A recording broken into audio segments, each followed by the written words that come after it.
So the beginning of this episode made me want to scream when the executioners were still fighting back. I was like, are you serious?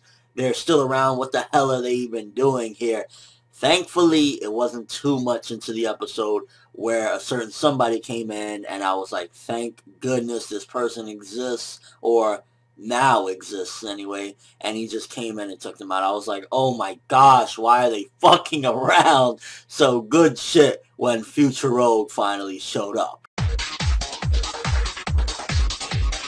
This episode was definitely a heavy difference from last week's episode. Last week's episode was just, ugh. This week's episode picked it up and moved greatly, and I'm really glad about that. Starts off for the most part with them celebrating, like, hey, we won. We get to see Juvia shaking her ass. We get to see all sorts of stuff. But then ultimately it picks up, and once Future Rogue shows up and gets rid of the executioners, it was gravy from there. First of all, it's like, so many questions arise. What the fuck? Why is there two people from the future here? And it really makes you question different things. Arcadios a little too fucking dramatic.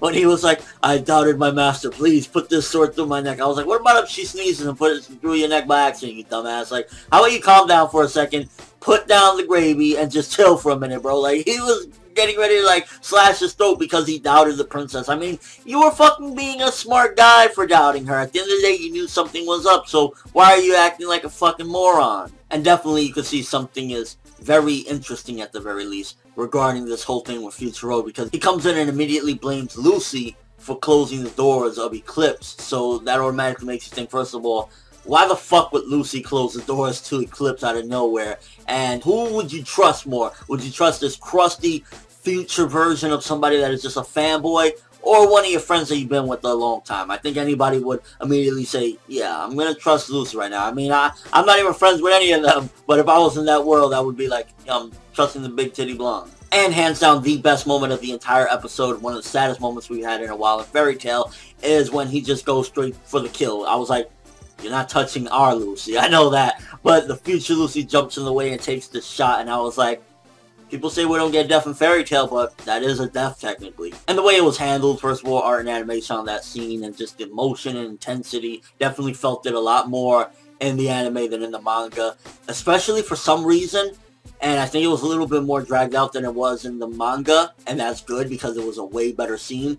Happy's performance, for some reason, really got me, and I was like, what the fuck, why am I feeling this much for this particular scene with Future Lucy, with Happy just screaming, crying, like, I don't care if you're from a different timeline, you're still Lucy, Lucy is Lucy to me. I was like, I shouldn't be feeling these feels right now, what the fuck? And just overall, that entire scene was handled very well. The studio did an amazing job on that. So, I mean, I guess they have their weaknesses. That's one of the best things I could put it. Like, last week, they just blundered all over. But this week, they really came with their A game. And they brought us amazing scenes. So, like, maybe they have their weaknesses and their strengths. Their strengths is they can do emotion very well. Like, this week's episode really had me like, god damn. Especially the voice actress. The performance from the voice actress for Happy. She also does, I believe, Kagura and Gintama and some other roles, and she's just an incredible actress because she really got me with that one. And it was like, she's making me, or Happy's making me more sad than I probably would have felt if it was just nobody saying anything. If it was just all of them crying and us looking at them crying, I would have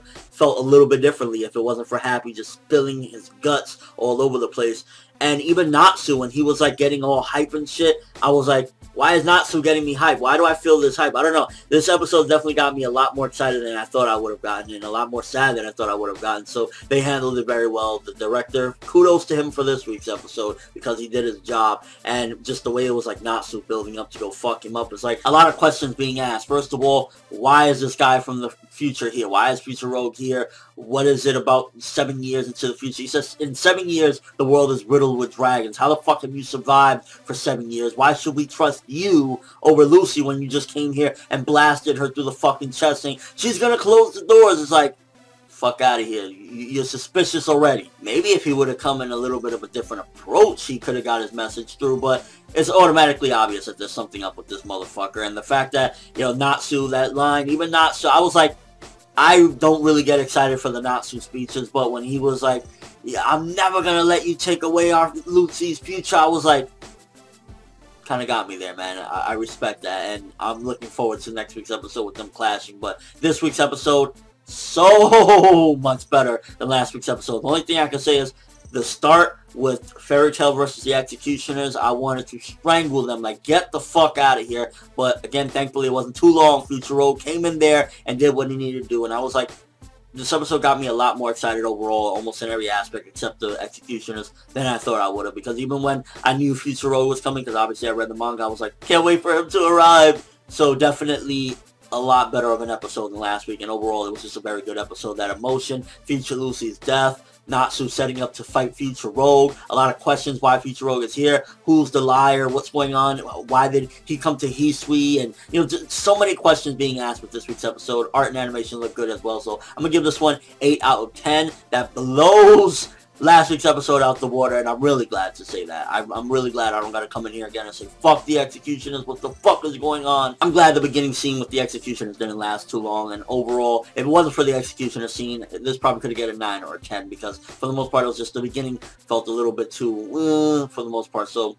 yeah. Let me know what you think. First of all, did this episode give you any feels in any which way? Could it be happy scene when Lucy was shot? Future Lucy? Was it when Natsu was getting crazy over what Future Rogue said? The suspense? What did you think about this episode as a whole? Because I definitely feel like this is one of the best scenes, at the very least, Future Lucy's death, that we've had in a while in Fairy Tail. Just overall thoughts. That's all I have for this review. Thanks for watching. Hope you enjoyed. If you liked anything I had to say or enjoyed the video, drop me a like. I'd greatly appreciate it. And if you haven't subscribed, you can do so as well. That'd be awesome. I'm ForneverWorld, and as always, people, have an awesome day.